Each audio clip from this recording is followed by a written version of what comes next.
Diz assim a palavra de Deus: eu sou o pão vivo que desceu do céu. Se alguém comer deste pão, viverá para sempre. Repete comigo: viverá para sempre. E o pão que eu der é a minha carne, que eu darei pela vida do mundo. Os judeus e as pessoas que estavam ali em volta não compreenderam nada. Tanto que o versículo seguinte vai falar que eles estavam disputando entre eles, dizendo: esse homem vai dar a carne dele para a gente comer? Como que não? Eles achavam que Jesus ia cortar um pedacinho dele e dar um pouquinho para cada um comer. Não era um canibalismo que estava acontecendo. Jesus não era pão e muito menos comida física. Quando Jesus está dizendo que ele é o pão vivo que desceu do céu, Jesus está se referindo a um alimento espiritual, não físico. Jesus não ia dar pedaço dele para ninguém comer. Jesus estava falando que ele ia oferecer conhecimento, a verdade. Jesus ia dar um ensinamento diferente do que eles tinham se alimentado até o dia de hoje. O alimento que Jesus ia dar para eles era um alimento que ia conduzi-los à salvação, à vida eterna. Era praticamente se Jesus estivesse falando assim: se vocês me ouvirem, obedecerem o que eu estou ensinando, vocês vão receber a vida eterna, viverá para sempre. Amém? Jesus estava dizendo que tudo que eles tinham aprendido, eles tinham que deletar. O alimento que vocês receberam hoje, vocês têm que deletar. É eu que tenho a verdade. É eu que estou é comigo que está a verdade. E hoje nós vamos falar, hoje é o último dia do código de acesso, e nós vamos falar da unção. E se você não sabe, a palavra unção, ela significa Cristo. A palavra Cristo significa o ungido. E por quê? Porque a Bíblia diz que o Senhor o ungiu. Jesus diz assim: o Senhor me ungiu para pregoar as boas novas, para levar aos cativos liberdade, para quebrar os grilhões daqueles que estão acorrentados. Então, quando Jesus ele recebe a unção de Deus, ele passa a ser o ungido do Senhor. Então, você pode ver que na época de Jesus, outras pessoas também tinham o nome de Jesus.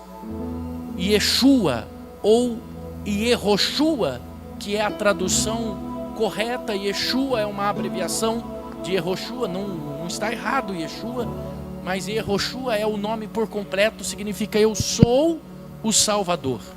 Outras pessoas tinham um nome, era comum na época, tanto que Paulo fala ali de um outro Jesus, o justo, de um outro Yehoshua. Na Bíblia, por exemplo, nós temos Josué, que também carrega esse nome, Yehoshua. A tradução Yehoshua, ela é traduzida ou por Jesus ou por Josué, é a mesma tradução, porque Josué, na verdade, ele se chamava Oséias. Moisés disse assim: como você salvará esse povo, então lhe chamarei de Yehoshua, o salvador desse povo. Então outras pessoas carregavam o nome Yehoshua, só que Cristo, o ungido de Deus, era somente o Filho de Deus, aquele que foi enviado ao mundo, aquele que desceu para ser o nosso Messias. Então por isso ele era conhecido como Jesus, o Cristo, o ungido de Deus, o enviado do Senhor. Por isso que quando a gente recebe a unção de Deus sobre a nossa vida, nós passamos a ser um pouquinho de Jesus aqui nessa terra e precisamos exalar o bom perfume dele. Amém? Agora, lendo esse texto, para você compreender o que o Espírito Santo tem para nós, vá para o primeiro livro da Bíblia, no primeiro capítulo e no primeiro versículo.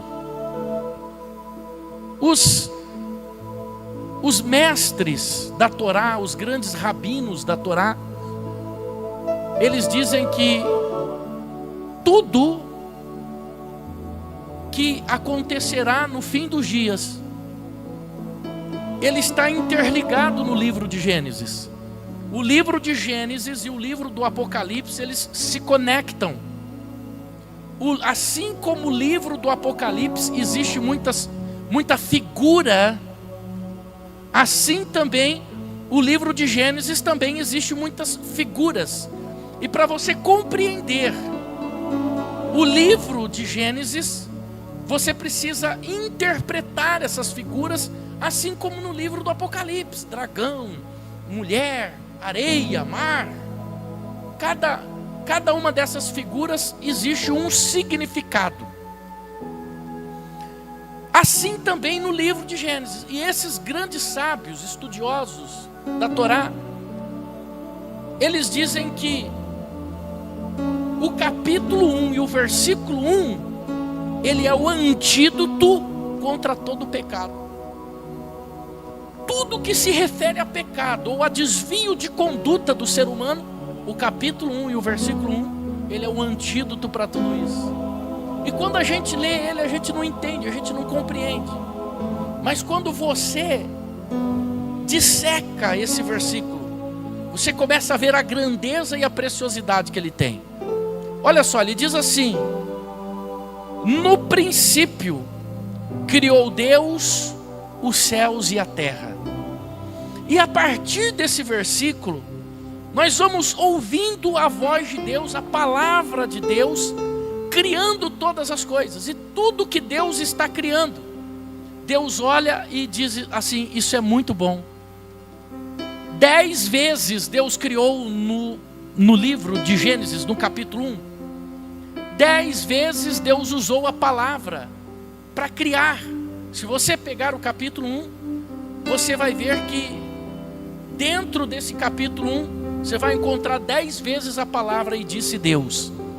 Todas as vezes que Deus fala, a palavra dele anda, a palavra dele se move, e a palavra dele traz a existência a coisas que não existem.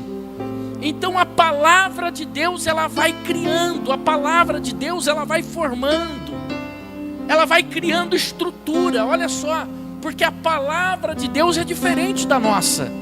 Quando Deus fala "e criou Deus", a palavra dele sai dele e ela anda individualmente de Deus. É forte isso, né? Isso dá um nó na cabeça da gente, a gente fica tentando entender e compreender como é esse negócio que a palavra de Deus sai dele e consegue fazer as coisas acontecerem. Quando Adão e Eva pecaram, nós falamos isso aqui domingo passado, vou só dar uma pincelada para você lembrar. No capítulo 3, lá no versículo 8, diz assim: e ouviram a voz do Senhor Deus, que passeava pelo jardim. Então preste atenção no texto, porque muitas vezes a gente lê o texto, por isso eu disse para você que é importante a gente ler a Bíblia de joelhos. Aqui não é Deus quem passeava no jardim, aqui é a voz dele. O texto diz assim: e ouviram a voz de Deus que passeava no jardim. A voz de Deus saía e passeava no jardim. E a voz de Deus, ela ia ter com a criação de Deus. Por que a voz de Deus passeava no jardim? Porque era a viração do dia, e Deus tinha com a sua criação todos os dias na viração do dia. E essa voz que criou o mundo, essa voz que trouxe à existência as coisas que não existem, ela agora passeia no meio do jardim. E no livro de João, no capítulo 1, no versículo 1, diz que essa voz recebeu carne, habitou entre nós e morreu na cruz. E a Bíblia diz que essa voz, ela criou tudo, todas as coisas, e por ele tudo foi criado, tudo formado, tudo já existia. Então a voz de Deus que traz à existência as coisas que não existem é o próprio Messias, é o próprio Senhor Jesus. E ele estava no Éden, e ele passeava no Éden, E ele andava no Éden. E como João capítulo 1 diz, todas as coisas foram criadas por ele e por causa dele foram criadas. Ou seja, e disse Deus, então a palavra saía de Deus e criava. Tanto que Deus conversa com essa voz e ele fala assim: façamos o homem a nossa imagem e a nossa semelhança. Aleluia. E aí, nessa grande criação de Deus, no livro de Gênesis, uma coisa extraordinária Deus faz. No capítulo 2,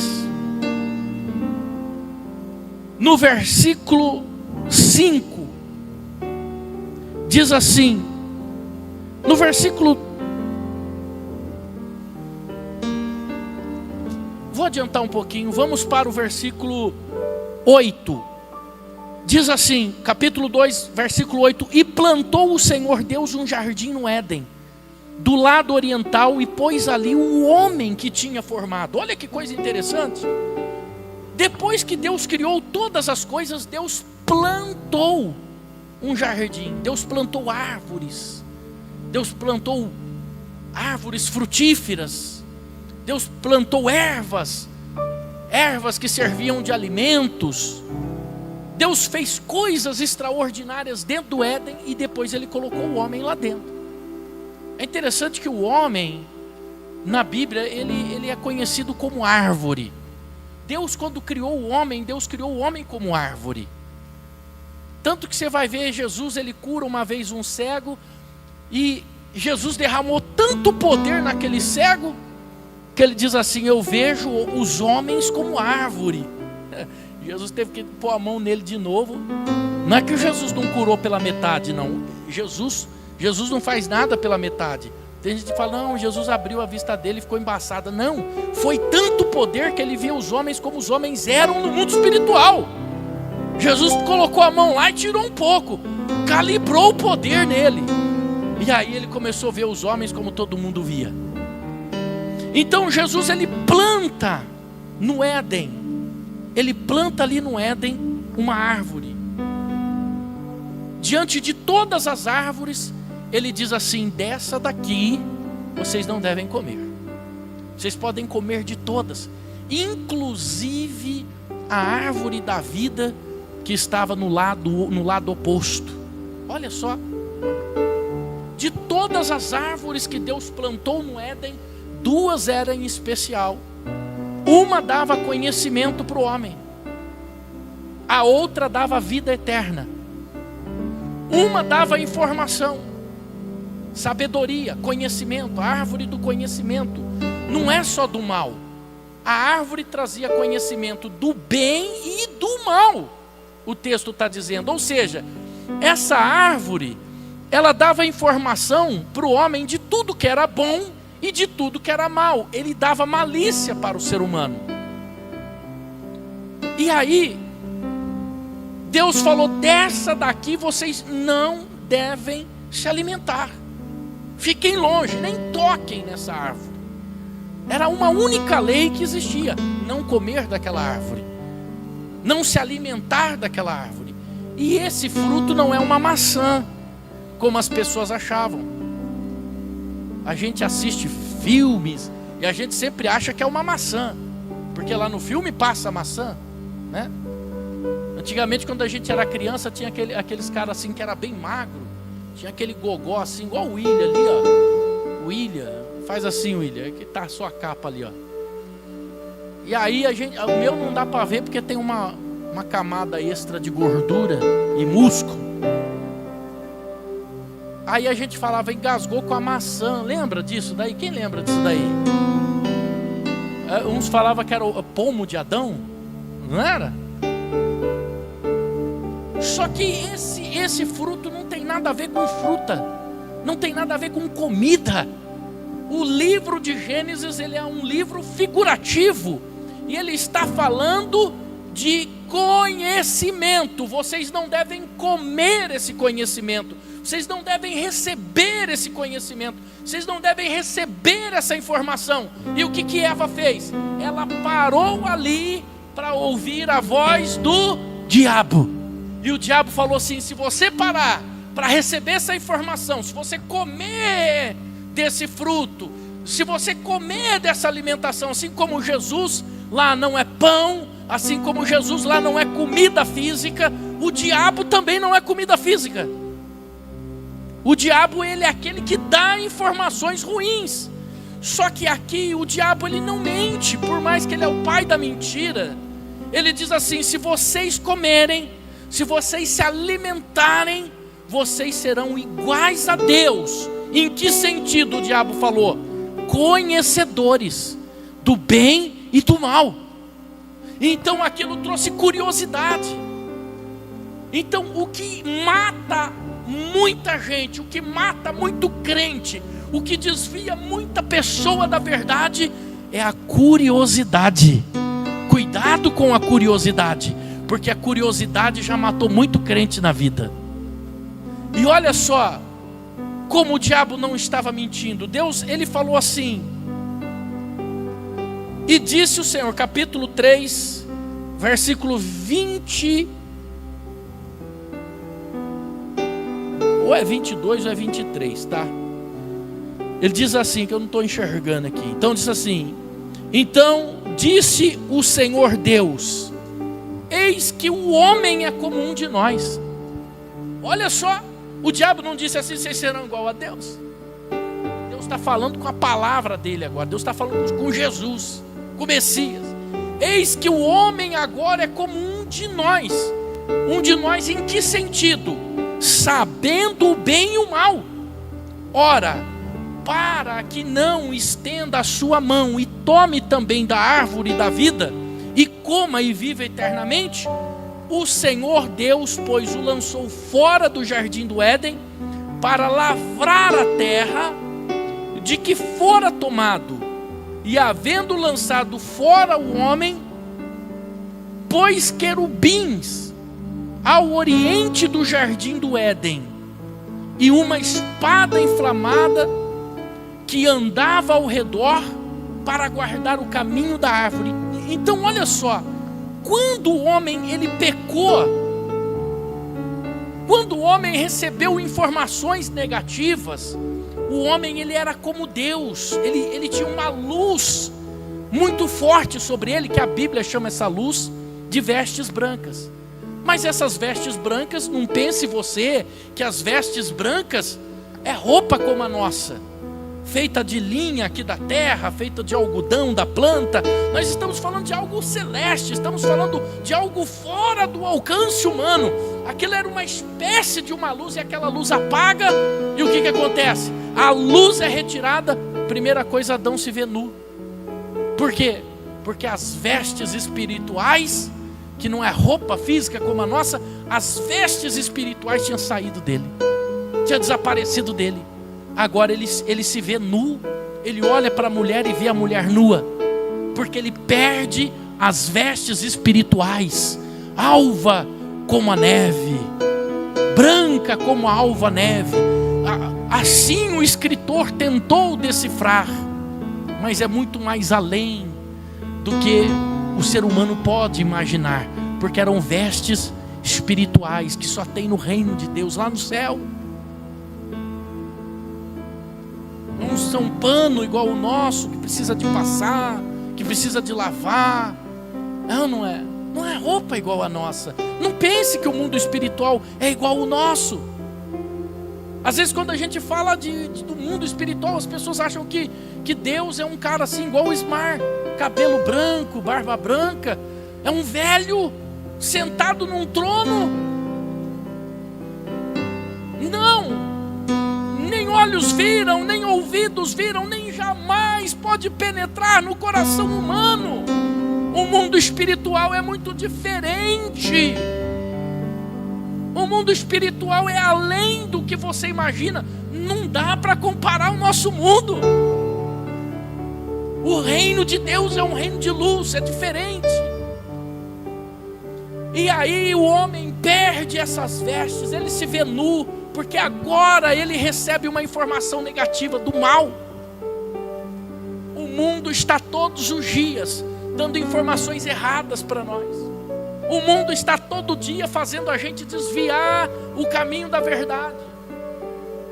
O mundo está todo dia fazendo a gente perder a santidade. Tanto que quando você chega no capítulo 5 e 6, você vai ver que essa geração aqui do livro de Gênesis, ela se rebela contra Deus, a ponto de Deus olhar para a terra e dizer assim: vou destruir essa terra, a ponto de trazer o dilúvio sobre a terra, porque a geração tinha desviado a sua conduta. Só que a Bíblia diz que Deus, ele olhou para a terra e ele encontrou um homem chamado Noé, e a Bíblia diz que Deus viu graça aos olhos de Noé. Não é que Noé era o cara certinho, mas a Bíblia diz que Noé, ele era santo na sua geração, ou seja, comparado com aquela geração, ele era santo, ele era justo. Comparado com a geração que ele vivia, ele era uma pessoa perfeita, porque não existe ser humano perfeito, mas comparado à geração que ele vivia, ele era perfeito. Então Deus olha para a terra e vê que ele era uma pessoa perfeita. E você, como que você é comparado à sua geração? E por que a geração se corrompeu? Porque eles deixaram de aprender com a palavra de Deus, eles desviaram da verdade. Mas bispo, a Torá, a lei não foi só entregue por Moisés. A lei, a Torá, os 613 preceitos, os 10 mandamentos foram entregues para Moisés. Mas aqui atrás existiam leis de Deus. Tanto que tem um versículo bíblico que eu não lembro onde está, mas ele diz assim que Abraão, Deus diz assim: Abraão guardou as minhas leis, as minhas Torot no hebraico. Ele guardou os meus ensinos. Que ensinos eram esses que Abraão guardou? Que mandamentos eram esses que Abraão guardou? Ou seja, existia uma lei que regia a terra, que governava a terra, porque não dá para o homem viver sem lei. E quem ensinava essas leis era a geração piedosa de Sete. Porque quando Abel morre, a Bíblia diz que Eva gerou um outro filho chamado Sete, e esse homem Sete gerou Enoque, e através de Enoque o nome do Senhor passou a ser invocado na terra.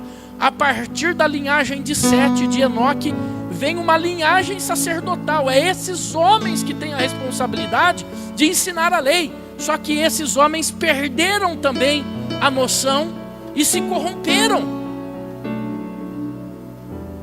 Os sacerdotes daquela época, que era a linha piedosa, se envolveram. Eles eram chamados de filhos de Deus, e eles se envolveram com as mulheres dos homens, ou seja, com as filhas de Caim. Aqui não são anjos. Sempre haverá um debate teológico dizendo que os anjos se relacionaram com essas mulheres e nasceram gigantes. A Bíblia não diz nada disso. Isso é apenas suposições. A Bíblia diz que naquela época existiam gigantes. O dilúvio veio, matou todo mundo, só sobrou a família de Noé, e Davi está enfrentando um gigante. Então o gigante não era filho de anjo, porque depois do dilúvio também continuou tendo gigantes. Então essa geração, ela se corrompe, e Deus decide destruir a terra, porque perderam o que? A direção. Quem está entendendo? Agora entenda esse texto. Deus colocou querubins e uma espada inflamada para guardar o caminho da árvore da vida. Por quê? Porque o Éden era na terra. E para o homem não ter acesso à árvore da vida, Deus guardou a árvore da vida. Por quê? Porque senão o homem ia se alimentar da árvore da vida sem ter o quê? Uma redenção, sem se reconectar com Deus. Então o homem, ele tinha que se reconectar com Deus. Então Deus impede o homem de viver eternamente sem ter uma reconexão com Deus. Você vê que dentro do ser humano, dentro de cada um de nós, existe uma memória do Éden. Todo ser humano, ele busca Deus. Mesmo aqueles que não conhecem a Deus, eles estão buscando um ser superior. Será que existe um Deus maior do que eu? Os astecas, se você olhar para as pirâmides astecas, eles estão lá adorando o sol, porque eles achavam que o sol era Deus. Se você olhar para as pirâmides de Gizé no Egito, lá eles têm um Deus para cada coisa. Os gregos tinham um Deus para a guerra, um Deus para a colheita, um Deus para a chuva. Porque o homem, sem conhecer Deus, ele dentro dele, ele tem a certeza de que existe alguém maior do que ele. E aí, não conhecendo a palavra de Deus, ele peca. Ele vai adorar pedra, ele vai adorar pau, ele vai adorar entidades, ele vai adorar demônios, sem ter a noção de Deus. Por isso que o capítulo 1, versículo 1 é o antídoto contra o pecado. E criou Deus os céus e a terra. Então, se você ter essa noção, você sabe que tem um Deus que é criador dos céus e da terra, que não é pedra, que não é pau, que não são as entidades, que é o Deus criador do universo. Então, para que o homem não se alimentasse da árvore da vida, Deus proíbe o homem de se alimentar. Por quê? É necessário uma redenção. Bispo, por quê? Porque guarda no teu coração isso, aprende isso, igreja. Aqui, vocês que estão aqui há muito tempo, nós temos pessoas que estão aqui há 15 anos comigo nesse ministério. Os presbíteros que estão aqui, que têm 10, 12 anos, eles sabem que aqui a gente ensina a verdade, porque nós estamos preocupados com a sua salvação. Nós queremos que você seja salvo, que você aprenda a verdade. Eu tinha um amigo pastor, tenho um amigo pastor, e ele tinha uma igreja no bairro, era uma igreja pequenininha, e um homem de Deus, amigo, a gente fez programas de rádio juntos e tal, e aquela igreja, e depois eu fiquei um tempo sem vê-lo, passou assim uns 10 anos, eu perdi a comunicação com ele. Um dia, eu estou vindo da casa da minha mãe e eu vi aquela mega igreja, uma igreja grande, gigante. Eu olhei para o nome da igreja e falei, peraí, será que é o meu amigo pastor? Eu parei e ele estava lá na porta da igreja com o rodo, puxando água junto com a esposa. Ô, meu querido, há quanto tempo? Eu falei, puxa, que igreja bonita, linda. Sobe aqui no gabinete, vamos conversar. Eu descobri como que a gente faz para encher a igreja. Eu falei, é mesmo? Aí ele contou para mim que ele fez um empréstimo de 200 mil reais e montou uma mega igreja, a estrutura. Ele falou, bispo, o povo quer a estrutura. Quando o pessoal vem aqui dentro e vê a estrutura da igreja, salinha da criança, salinha disso, a estrutura do ambiente, tudo pintado de preto, as luzes, o chão, gente, eu pisei no tapete assim do chão, era a coisa mais gostosa assim, não doía nem o pé. Ele falou assim, então as pessoas, é a estrutura. Gente, eu vou falar uma coisa para vocês, quase que eu fiquei na igreja dele.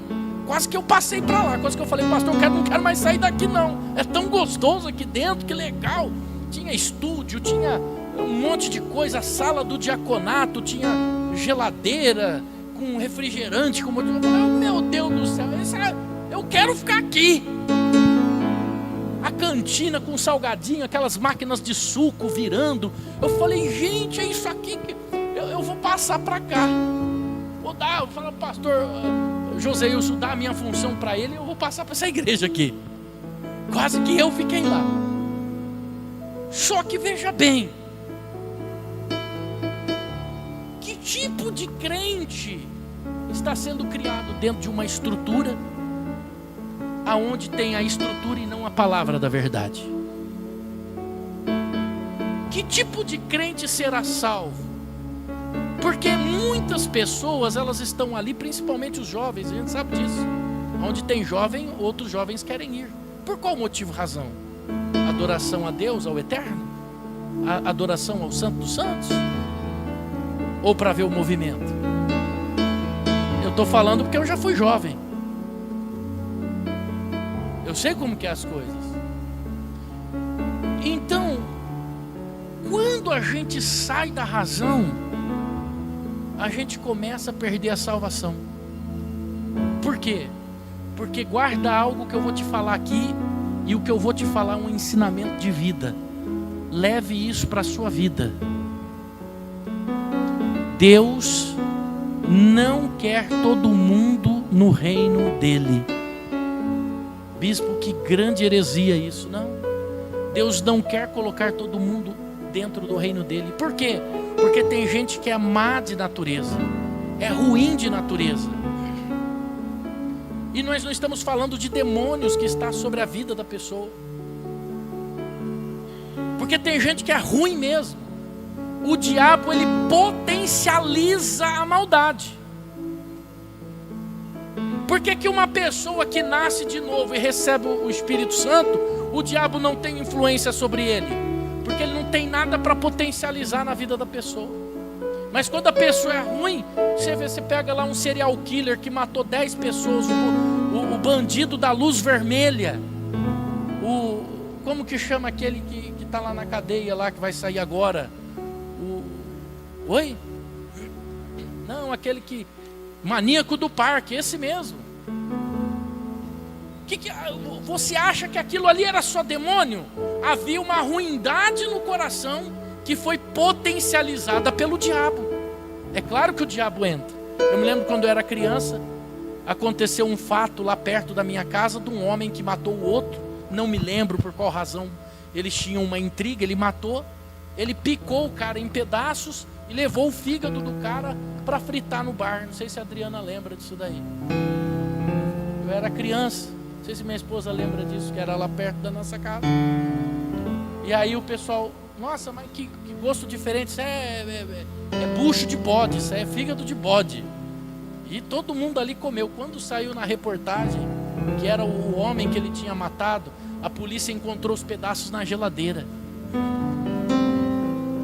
Então você vê que foi uma maldade potencializada. É ou não é? O diabo potencializou a maldade no coração dele. Mas eu não posso dizer que foi só o diabo. Havia um desejo no coração dele, o diabo usou o desejo dele. Havia um plano no coração dele, o diabo usou o plano dele. Por isso que Deus, Ele não quer todo mundo no reino dele. Você sabe que Jesus, ele pregava por parábolas? E perguntaram assim para Jesus, por que nos prega por parábolas? Sabe o que Jesus falou? Jesus falou assim, eu prego por parábolas, porque a vós outros é mister conhecer o reino de Deus. Mas a esse povo com o coração endurecido, não. Então eu prego por parábolas para que eles não se arrependam, para que eles ouvindo se arrependam e eu tenha que curá-los, salvá-los. Tem esse texto aí, Rodrigo?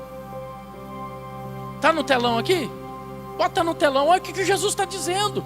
Eu prego por parábolas para que eles não entendam e se convertam e eu tenho que perdoá-los. Olha, é forte isso, hein?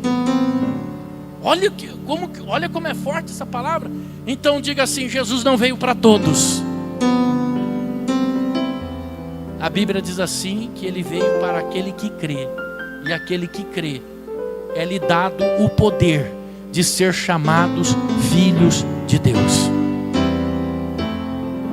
Quando Jesus está celebrando a ceia, Mateus capítulo 26, versículo 26, Jesus pega o cálice, dá graça ao cálice e ele disse, esse é o meu sangue. O sangue da nova aliança, que é derramado por quem? É por muitos e não por todos. Entendam isso, muitos não são todos. Por quê? Porque Jesus, ele é seleto. Ele faz uma seleção. Ele não dá as suas pérolas aos porcos. Aqueles que zombam, que blasfemam, aqueles que não querem nada com nada, mas para aquele que tem dentro dele uma raiz de sentimento. Porque tem gente que ela não é serva de Deus, mas ela respeita. Ela respeita a igreja, ela respeita o pastor, ela respeita o padre. Agora tem gente que não respeita. Eu estava vendo uma matéria na televisão, o pessoal estava fazendo aqueles pancadão que é colocado no carro, com alto-falante.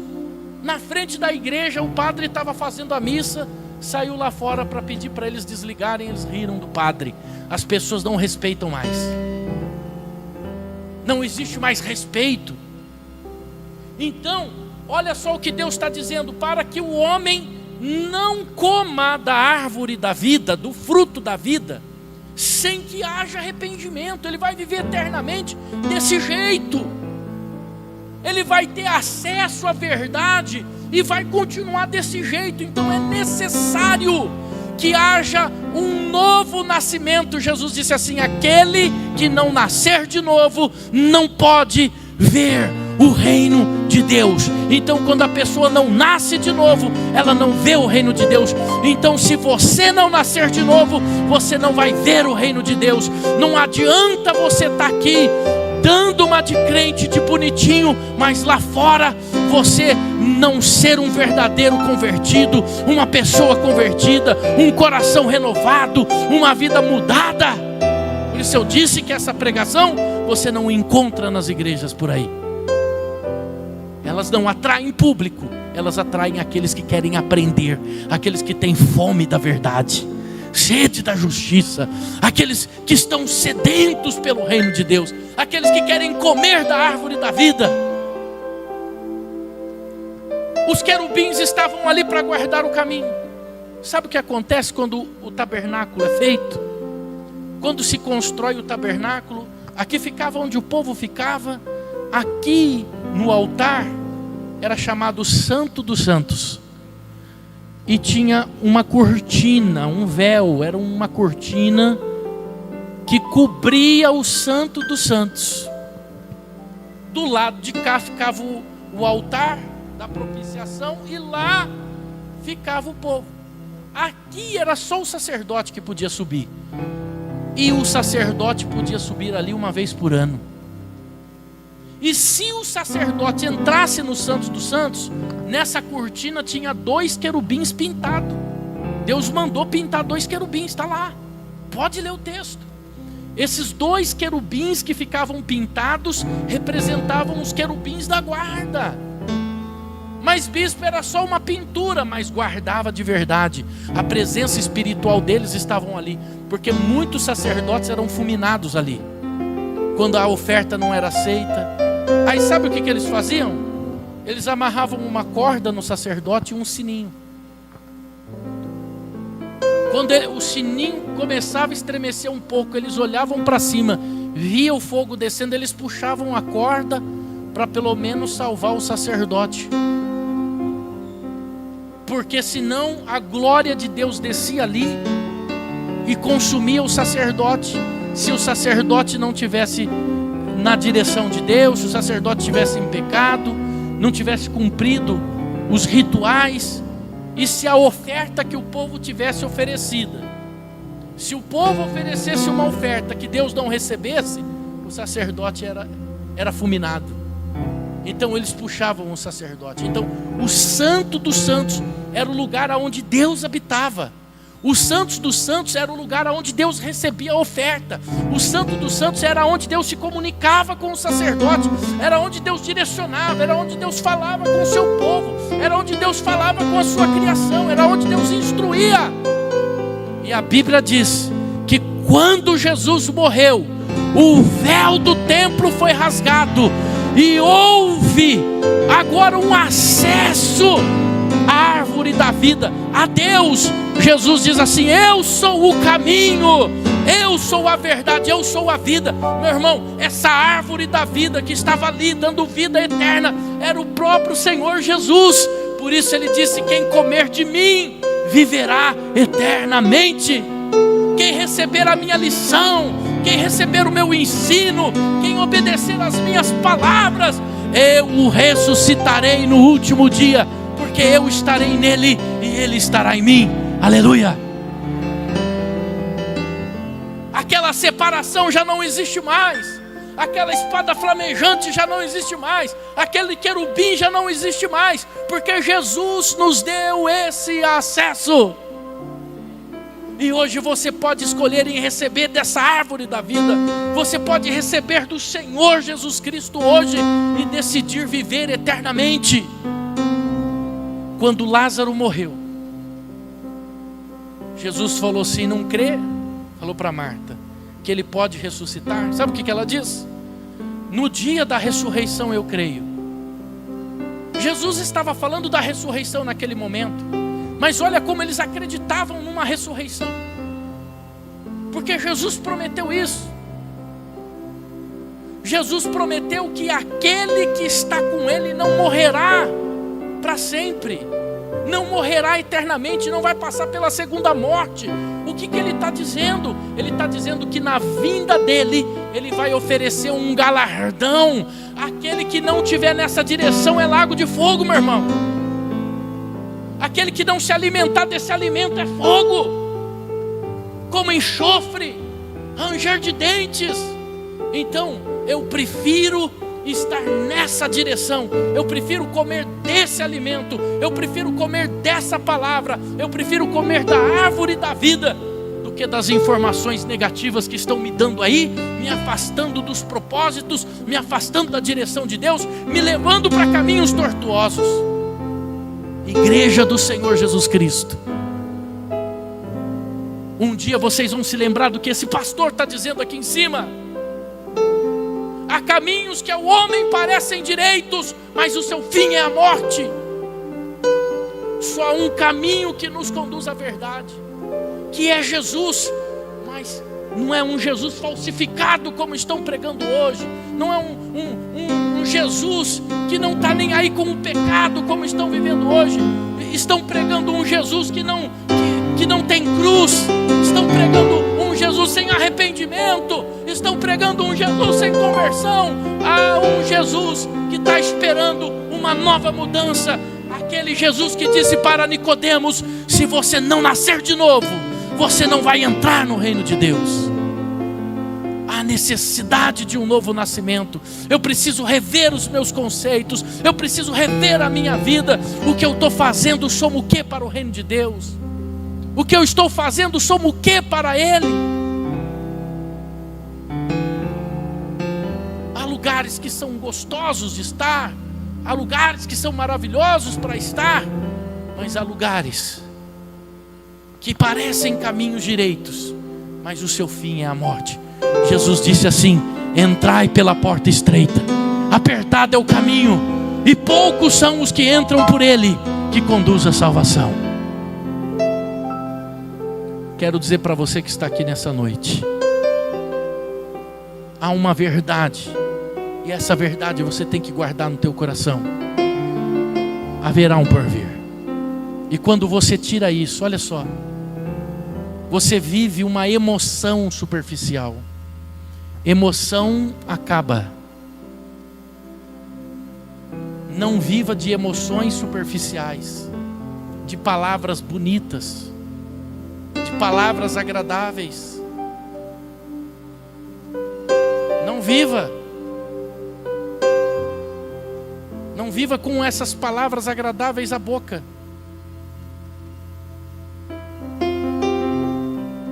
Viva da palavra do Senhor Jesus Cristo. Ele quer te salvar. Ele quer ver você escrito no livro da vida. Ele quer conduzir você num caminho de salvação. Ele se preocupa com você, Ele se preocupa com a tua alma. Ele morreu por você. Ele morreu para te garantir um reino de paz. Ele morreu para que você fosse um ungido dele, que você recebesse essa unção e fosse marcado aqui na terra como um escolhido dele. Ei, nós somos luz nesse mundo.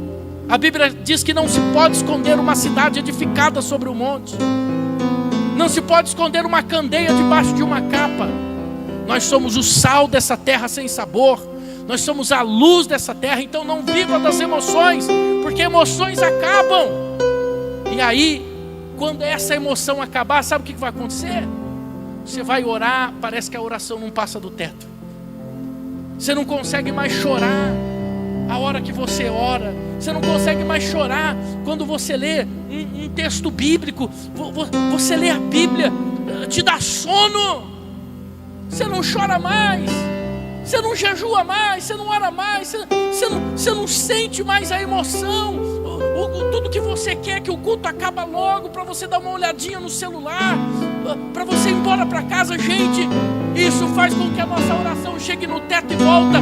Mas quando você recebe o Senhor Jesus, quando você recebe o fruto da vida, você chora quando você lê um texto bíblico, você abre a boca para falar com Deus, você já começa a derramar lágrimas, você já começa a sentir o Espírito Santo sobre você, você sente que o céu abriu e que você está ali diante do próprio Deus. É isso que o Senhor quer de você, mais intimidade. O Senhor quer ouvir você orando de novo. O Senhor sente saudade das tuas lágrimas quando você orava na madrugada, quando você e o seu travesseiro eram vocês dois diante de Deus. As lágrimas estavam ali. Quantas madrugadas você passou acordado falando com Deus? Quantas vezes você teve que trocar de Bíblia porque você falou: essa daqui eu já anotei, rabisquei bastante. É isso. Deus tem saudade disso. Isso é ser um ungido do Senhor. Isso é ser um escolhido dele, para fazer a diferença na terra, para fazer a diferença na família, para fazer a diferença onde nós estamos. Isso é um código de acesso muito forte, porque ele dá acesso ao céu. Se você puder ficar em pé, em nome de Jesus.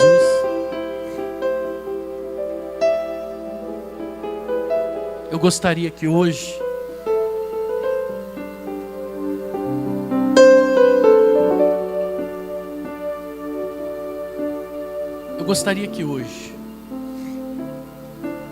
você olhasse para dentro de você.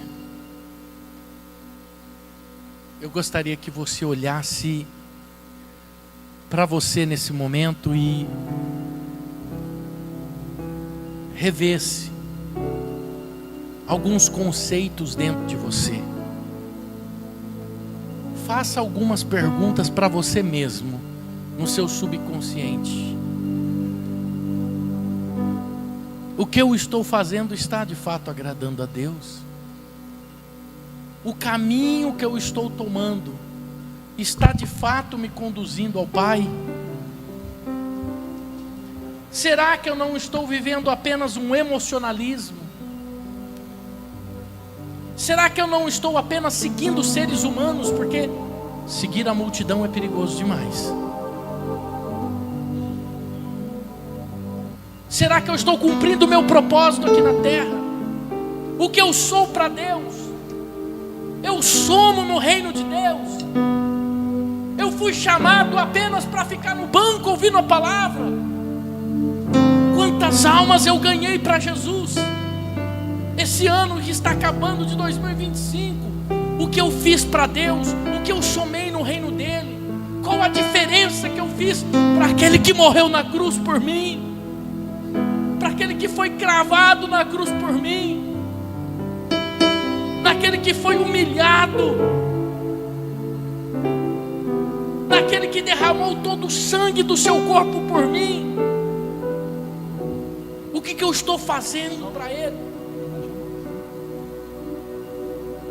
Os discípulos, os apóstolos pagaram com a vida. Os pais da igreja já na era moderna, pós Jesus, pagaram com a vida para que a Bíblia chegasse até nós.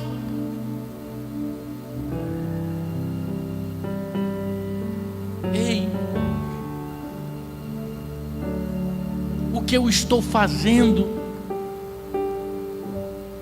está garantindo a minha salvação com Deus? Olhe para dentro de você. É você e Deus. É você e Deus. É você e Deus. Você pode sair daqui hoje e nunca mais pisar aqui, mas uma coisa é certa: essa palavra vai entoar no teu coração, porque aquele que disse que vem, virá e não tardará, ele tem pressa em salvar a tua igreja. Ele tem pressa em separar um povo que foi escolhido. Ele tem pressa em proteger aquele que compreende o que é verdadeiramente a cruz.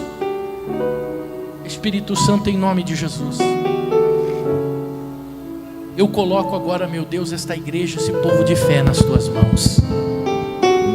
O Senhor trouxe essa igreja aqui neste lugar para ouvir a tua palavra, para ser direcionado por ela, para se alimentar da árvore da vida, para se alimentar do fruto da vida, porque o fruto da vida conduz à salvação. E é esse fruto, meu Deus, que eu quero, é esse fruto que eu quero ser participante, é esse fruto que eu preciso me alimentar.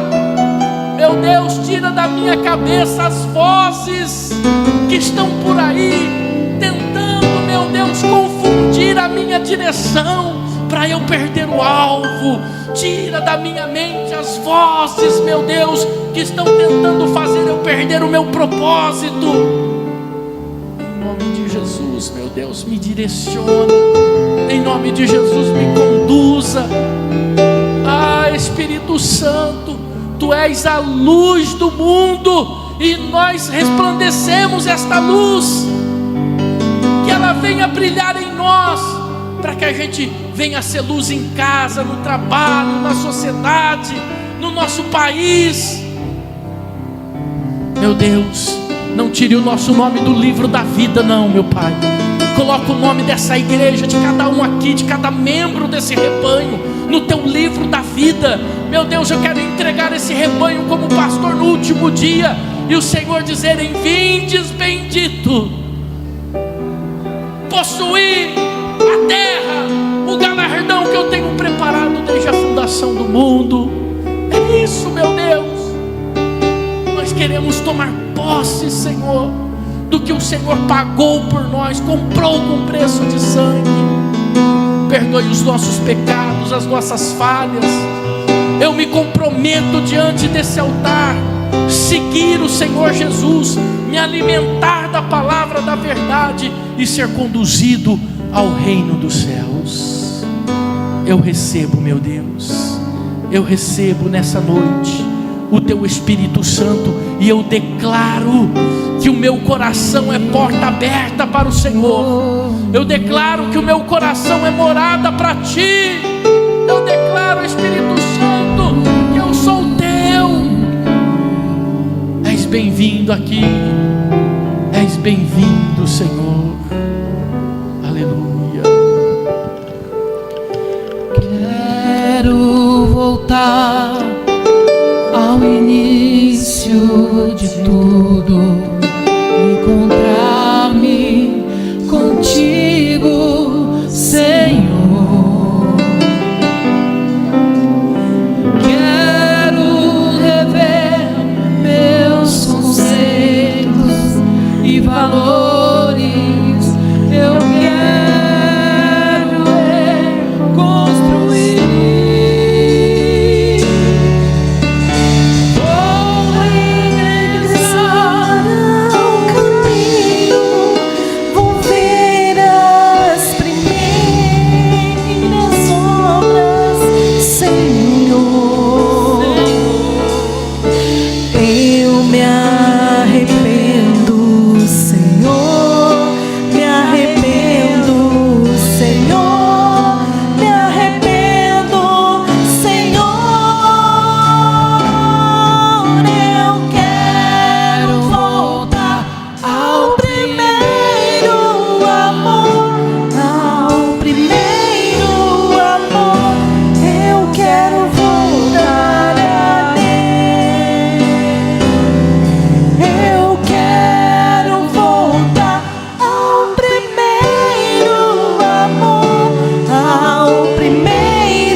Hoje diante do altar do Senhor, fala para Ele: Senhor, eu quero ser Teu.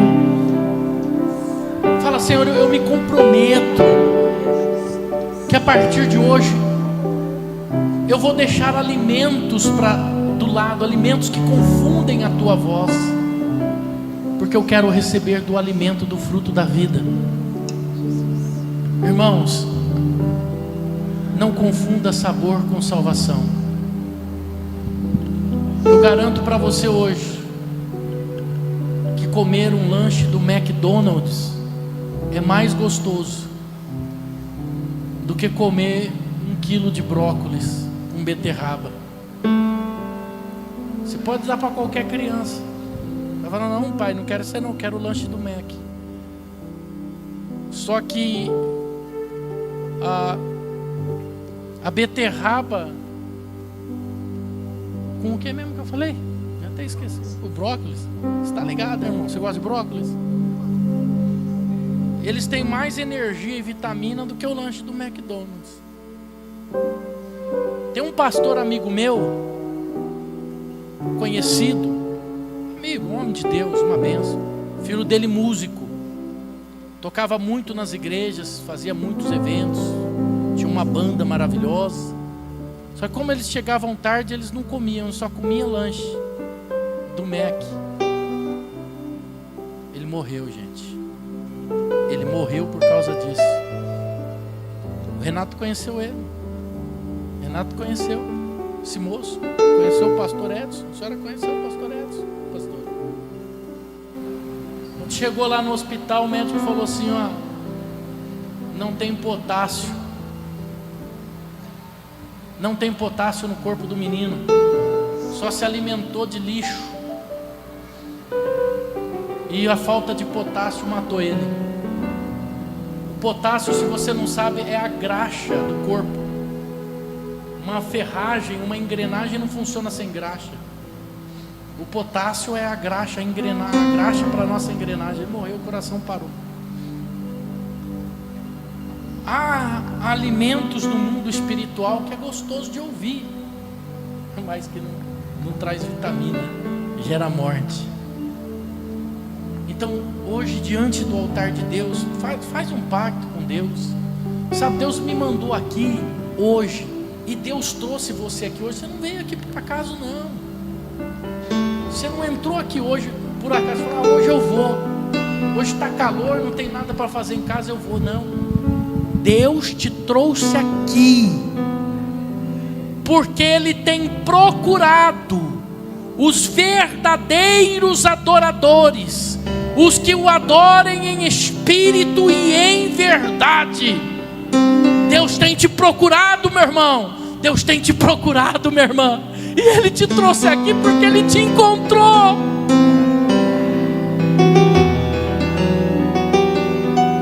Se você hoje quer fazer um pacto de compromisso com Ele e falar, meu Deus, eu quero essa verdade, eu quero mais dessa verdade, convido você para vir aqui para o altar. Eu quero derramar uma unção. Hoje nós estamos falando sobre unção. O ungido é um Cristo do Senhor. Bispo, eu quero fazer esse voto com Deus. Eu quero fazer esse compromisso com Deus, de que eu quero me alimentar da verdade dEle, que eu quero me alimentar desse fruto da vida, que eu quero ter o meu nome escrito no livro da vida. Eu quero fazer esse compromisso para que o Espírito Santo me ajude a não me desviar mais com conversas paralelas. Não que você esteja desviado hoje, não que você esteja afastado hoje, mas que a força de palavras paralelas não tenha poder de afastar você da palavra da verdade. Se você quiser fazer esse pacto, esse compromisso, vem para frente do altar. O véu do templo foi rasgado para você ter acesso aos santos dos santos.